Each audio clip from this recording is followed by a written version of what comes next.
이번에는 좌표값 정보가 여러 개 있을 때 이 정보를 배열에 담아 처리하는 방법에 대해 살펴보겠습니다. 데이터를 정렬하는 데에는 여러 가지 알고리즘이 있지만 가장 기본적인 선택 정렬 알고리즘을 소개하고, 이 알고리즘을 활용해 배열 안에 있는 구조체 데이터를 정렬해보는 실습을 진행해 보도록 하겠습니다.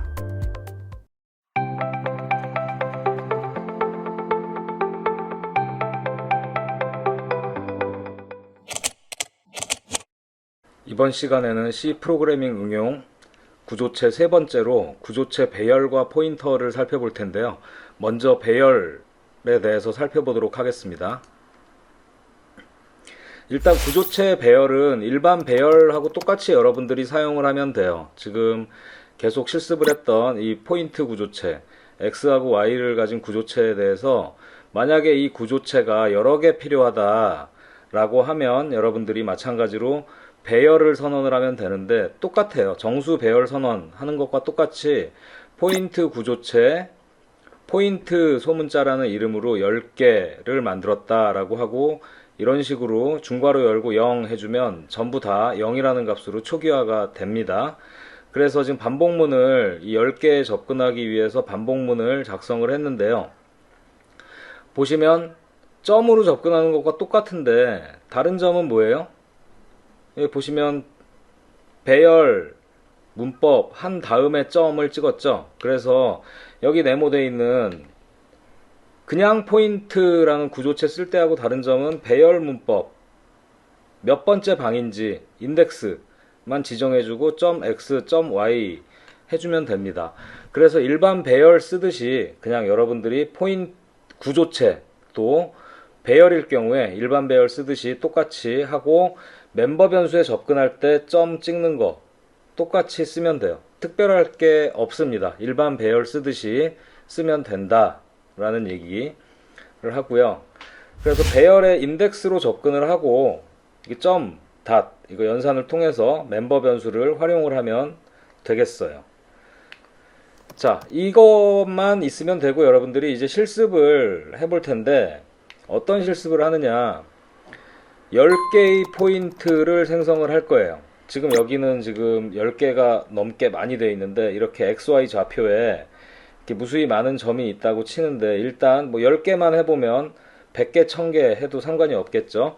그래서 10개의 포인트를 생성을 하는데, 포인트 좌표 값은 여러분들하고 난수로 생성을 하는 거를 살펴볼 거예요.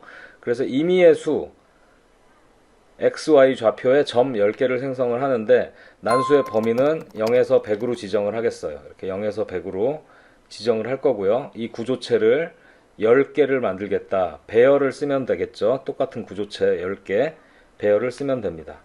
자, 그래서 이렇게 생성한 후에 10개가 난수로 생성이 되겠죠. 이제 임의의 좌표 10개가 생기는데, 한번 이거를 정렬을 한번 해볼 거예요. X 좌표값 순으로 이 0,0에 가까운 X 좌표값 순으로 정렬을 한번 해보겠는데, 선택 정렬이라는 거를 통해서 여러분과 함께 해볼 텐데, 만약에 X 값이 같을 수가 있겠죠. X 좌표 값이 같을 경우에는 Y 좌표가 작은 순서대로 정렬을 하는 거를 해보겠습니다.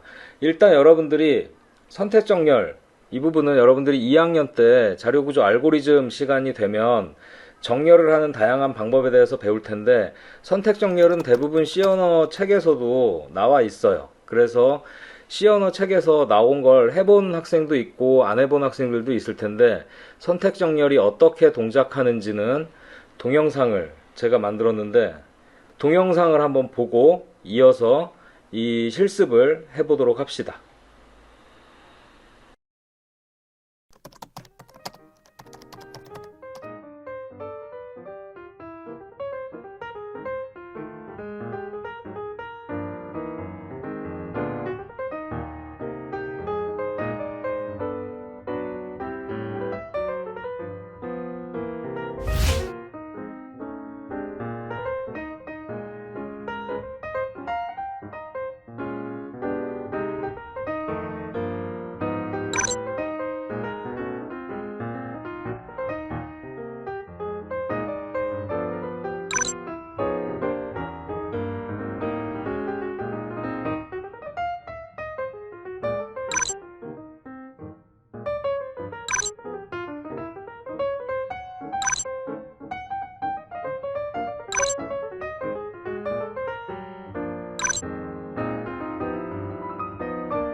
구조체 배열 프로그래밍 실습을 진행하도록 하겠습니다. PPT로 설명한 것처럼 일단 배열을 만들어서 실행을 해볼 텐데요. 먼저 난수 생성을 위해서 필요한 함수가 있기 때문에 그 난수 생성을 위해서 헤더 파일 2개를 추가하겠습니다. 먼저 시간 함수, 시간과 관련된 함수가 있는 time.헤더 파일을 추가하고, 난수 생성 함수가 있는 stdlib.헤더 파일을 추가를 하겠습니다. 그리고 배열의 사이즈를 define 해 놓는 게 좋겠죠. 그래서 define 사이즈는 10으로 define을 해 놓겠습니다. define에 대해서는 다 알겠죠? 모르는 사람은 앞에 책이나 이런 걸 보고 참고하도록 하세요. 자, 일단 이렇게 준비를 한 상태에서 먼저 배열을 만들어야 되겠죠? 배열을 10개짜리 배열을 만들어 보도록 하겠습니다. 포인트, 이 구조체를 만들 거예요. 이름은 자료와 마찬가지로 이름을 주고, 크기는 define 해 놓은 사이즈라고 주겠습니다. 초기화도 먼저 해보죠. 전부 다 0으로 초기화하려면 그냥 이렇게 0 해놓으면 초기화가 다 0으로 됩니다. 그 다음에 우리는 정렬을 해볼 거라고 그랬어요. 저기에 임의의 수를 놔두고 정렬을 해볼 거라고 그랬는데, 선택 정렬 자료에서 봤듯이 임시 변수가 필요하죠. 포인트를 서로 바꾸려면 임시 변수가 필요합니다. 그래서 템프에다가 주고, 이것도 마찬가지로 0,0으로 초기화를 해 줄게요. 그리고 자료 바꾸는 거는 임시 변수를 추가하고, 그 다음에 어디가 제일 작은 값인지 인덱스를 저장을 해 놓는 변수가 하나 있었죠. 리스트라는 변수입니다. 자, 이렇게 선언해 놓는 이유는 모든 C 언어는 모든 변수를 사용하기에 앞서 선언을 하고 사용해야 되기 때문에 이렇게 적었고요. 일단 이제 변수는 이걸로 됐어요. 자, 이 다음에 난수 생성을 위해서 여러분들이 호출해야 될 함수가 하나 있습니다. 난수의 시드 값을 주는 srand 함수이고요. 이 srand한테 시작 값을 숫자 정수를 주면 그 정수를 시드로 해서 난수를 생성하게 됩니다. 그런데 매번 프로그램이 동작할 때마다 바뀐 시드를 배정을 해야 되기 때문에 우리는 여기서 임의의 값을 시작하는 숫자 타임, 현재 시간을 주겠습니다. 그래서 time null 이렇게 호출을 하면, 이렇게 시간 함수를 호출을 하면 현재 시간이 숫자로 리턴이 돼요. 그럼 그 현재 시간이 srand로 들어가게 돼서 실행시키는 시간은 계속 변하겠죠. 그래서 실행시킬 때마다 시드 값이 변하게 되는 효과를 가져오고, 이 줄은 프로그램이 시작할 때 한 번만 실행하면 되겠어요. 난수 시드를 바꾸고 싶을 때 한 번씩 실행해 주면 되겠어요. 자, 이렇게 해 놓은 다음에 이제 난수를 생성을 해야 됩니다. 그래서 반복을 통해서 여기에 접근을 해서 난수를 생성을 해야 되겠죠. 그래서 for 인티저 i는 0부터 i가 사이즈보다 작을 때까지 배열에 반복적으로 접근을 해야 되겠죠. 자, 이렇게 하면서 포인트에 i번째 방, 이게 구조체죠. 구조체 하나 점 x에다가 랜덤 함수를 줘야 되는데, 제가 자료에서 얘기할 때 0에서부터 100 사이의 값이라고 그랬죠. 그래서 0에서부터 100, 저 랜드 함수는 정수, 엄청 큰 수를 줄 수도 있어요. 그럼 어떻게 하면 0에서부터 100까지 우리가 한정 지을 수 있을까요? 바로 나머지 연산을 통해서, 자, 어떤 숫자든지 101로 나누면 나머지는 몇부터 몇까지 생겨요? 0부터 100까지 생기겠죠? 그래서 그 값이 x에 들어가게 됩니다. 마찬가지로 y에도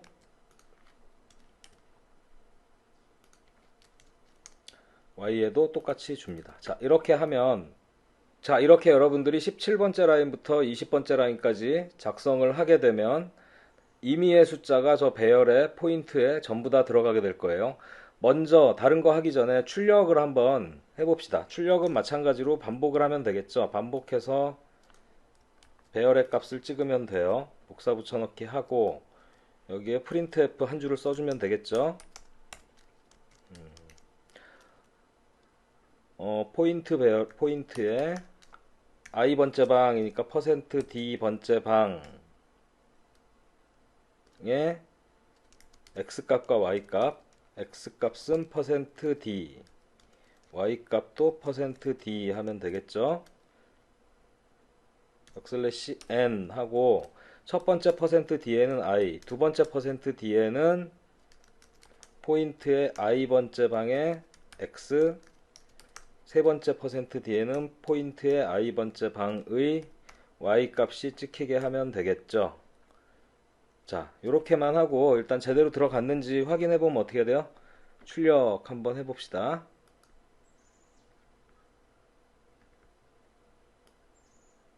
자, 난수값이 잘 들어갔어요. 그죠? 그런데 여기 숫자 값이 여기가 좀 들쑥날쑥하죠? 그러니까 숫자 포맷을 한번 맞춰 봅시다. 자릿수를 어떻게 맞추느냐? 정수인데 0에서부터 100까지 돌아가니까 100이 세 자릿수니까 세 자리 포맷으로 왼쪽 정렬해라 라고 해서 %3d 하면 되겠어요. 여기 포인트도 나중에 더 큰 수 가지고 해볼 텐데 이것도 %3d라고 합시다. 자, 이렇게 하면 세 자리 정수 타입으로 찍어라 라는 겁니다. 세 자리 10진수 타입으로 실행을 시켜보면 자, 이렇게 정리가 좀 어느 정도 됐죠. 그래서 이렇게 임의의 숫자가 들어가게 됩니다. 자, 이제 정렬을 해야 되는데 여기서부터 정렬을 해야 되는데 어떻게 해야 된다고요? 이 값이 가장 작은 순서대로 쭉 정렬을 해야 되는데 만약에 같은 값이 나오면 이 두 개의 값을 비교해서 그 중에 작은 y값이 작은 순서대로 정렬을 하면 되겠어요. 자, 그러면 반복해서 정렬을 해야 돼요.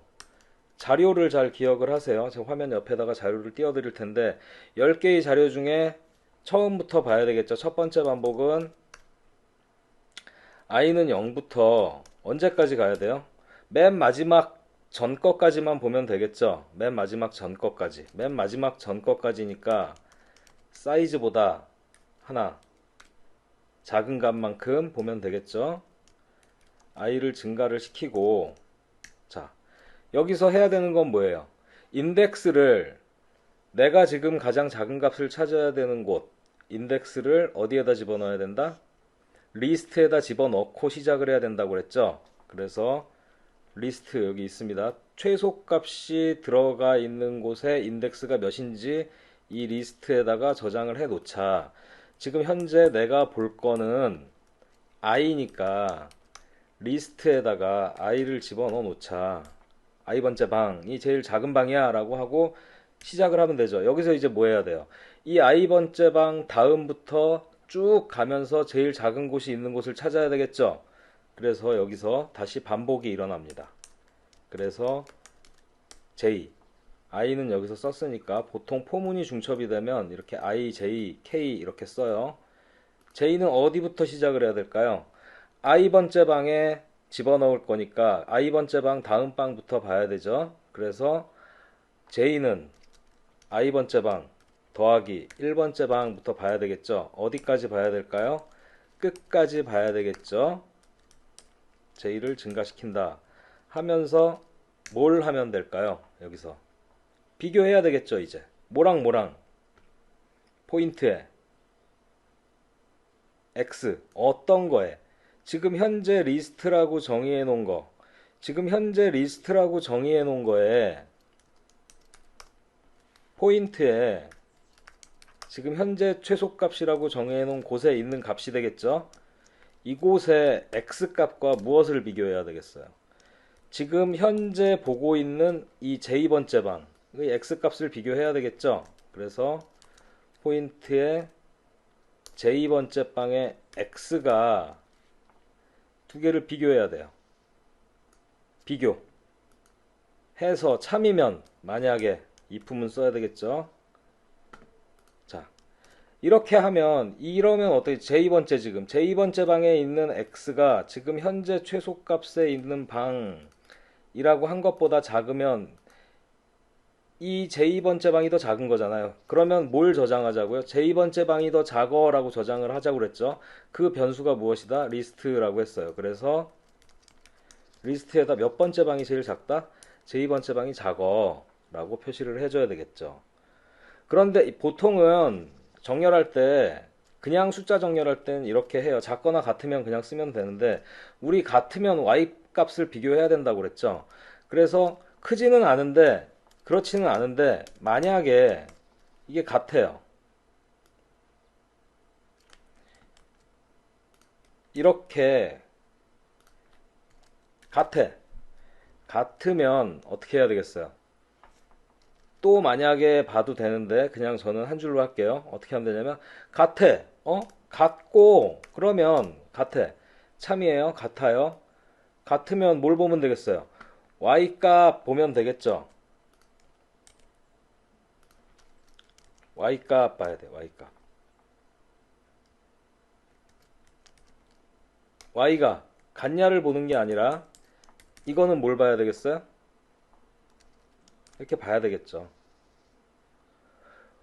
그러면 y 값이 지금 j가 더 작냐? 왜 작은 거 y 값이 x 값이 같으면 y 값 보기로 했죠. 이럴 경우 작으면 이때는 어떻게 해야 될까요? 바로 옆에다 쳐도 되지만 기니까 한 줄 내릴게요. 여기서 어떻게 해야 돼요? 마찬가지로 리스트가 j 해야 되겠죠. 자, 이렇게 하고 이 포문이 끝났어요. 그러면 어떻게 돼? 끝까지 다 같다는 얘기죠. 여기까지 오면 저 리스트에 들어가 있는 저 리스트 인덱스 안에 있는 구조체가 x 값이 가장 작은 값이 되겠죠, 현재. 그러면 바꿔줘야 되겠죠. 뭐랑 뭘 바꿔줘야 되겠어요? 지금 i번째 방 보고 있죠? i번째 방. 처음엔 0일 테니까 i번째 방과 리스트 방에 있는 값을 서로 바꿔줘야 되겠죠. 그래서 서로 바꿔주는 코드 쭉 쳐볼게요. 자료에 나온 대로 한번 쳐보겠습니다. 템프에다가 포인트에 리스트 방을 집어넣어 줍니다. 그리고 포인트에 리스트 번째 있는 방에다가 이제 어떻게 해요? 포인트에 i 번째 있는 방을 집어넣어 주고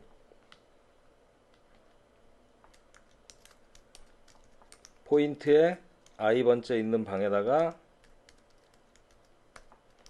템프를 넣어주면 되겠죠. 자, 여기서 여러분들이 중요한 게 제가 설명을 안 한 것 같아요. 여기 보면 구조체를 구조체에다 그냥 대입했죠.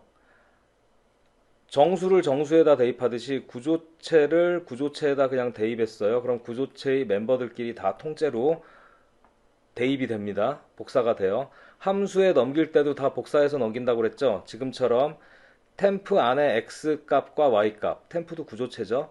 템프 안에 x 값과 y 값이 포인트의 i번째 방에 x 값과 y 값에 그대로 다 복사가 돼서 들어갑니다. 이렇게 구조체를 대입을 하면 멤버들이 다 복사해서 들어간다. 자, 설명을 안 한 것 같아요. 그래서 이렇게 이동하면서 알아두시고요. 자, 이렇게 하면 됐습니다. 자, 그 다음에 가면 이제 i가 1이 되겠죠. 하나 증가해서. 그러면 여러분들 제가 보여드린 셀렉션 소트 동영상에서 봐서 알듯이 이제 윈도우가 하나씩 이동하듯이 하나씩 하나씩 이동하면서 이제 찾겠죠. 그렇게 끝까지 찾으면 됩니다. 이렇게 하면 여러분들이 정렬된 걸 볼 수 있어요. 자, 그래서 출력을 한번 해봅시다. 출력을 위해서 똑같이 복사해서 붙여넣기를 하고 여기에 뭐 애프터 소팅이라고 칩시다.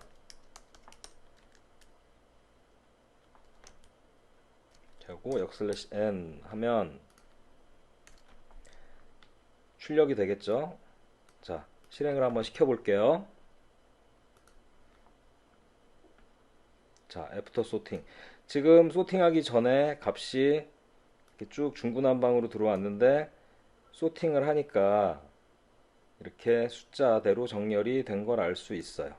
자, 지금 같은 값이 안 나왔죠? 같은 값이 나올 때는 y 순서, y 값 순서라고 했는데 같은 값이 안 나왔으니까 같은 값이 나올 때까지 해보려면 이게 10개밖에 안 돼서 크기를 좀 늘려볼게요. 배열의 크기를. 자, 배열의 크기를 늘릴 때는 사이즈를 몇으로? 이거 100으로 바꿔봅시다.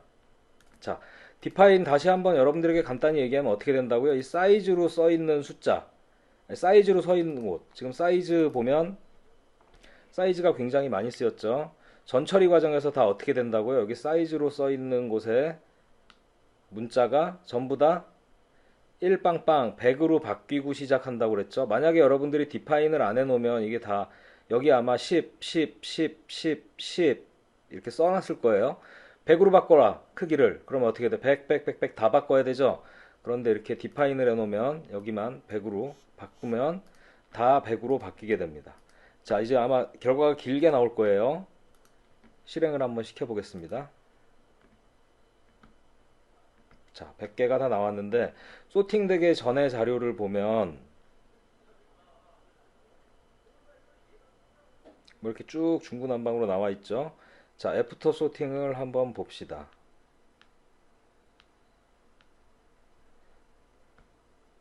자, 그러면 여기 지금 중복된 값이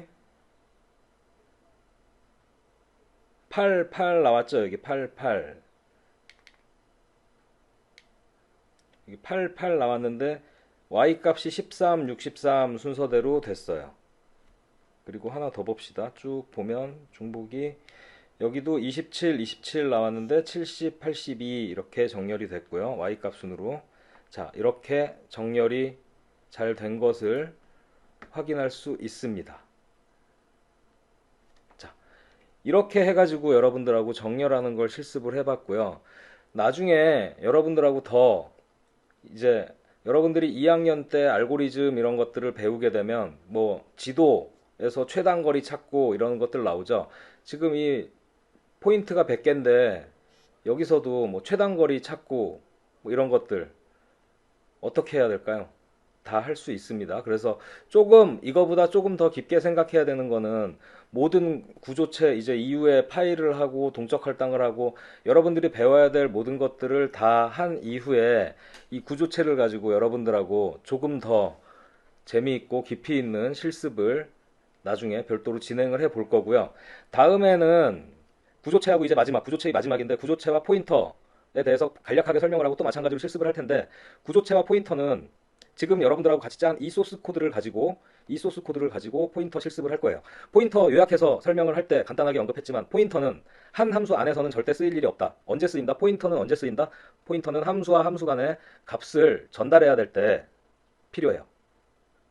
배열 전달할 때 배열을 통째로 전달할 수 없다고 그랬죠. 배열의 주소값을 넘기고 처리해야 된다고 그랬죠. 마찬가지예요. 여러분들이 지금 이것도 배열이잖아요. 포인터 배열이잖아요. 배열을 넘겨야 되면은 포인터를 써야 돼요. 주소값 처리를 해야 됩니다. 그래서 그리고 이런 수합 이 예제도 포인터로 해야 되죠. 여러분들이 포인터 배울 때 아마 했을 텐데 그런데 구조체를 포인터로 넘길 때 어떻게 해야 되느냐 알아둬야 될 여러분들이 문법이 하나가 있고요. 나머지는 배열과 똑같습니다. 그래서 다음 수업 시간에는 알아둬야 될 문법 간단히 알아보고 지금 여기서 메인 함수에다 다 작성한 이거를 함수별로 쪼개서 만들어 보면서 구조체 설명을 하도록 할게요. 수고하셨습니다. 배열에 들어있는 구조체를 정렬하는 프로그램을 작성해 보았습니다. 구조체 포인터를 배우지 않았기 때문에 메인 함수 안에서 모든 내용을 작성했습니다. 이제 마지막으로 함수, 배열, 구조체, 포인터가 종합된 내용을 실습할 예정입니다. 먼저 구조체의 포인터에 대한 기본 내용을 설명하고 이어서 종합 실습을 진행해 보도록 하겠습니다.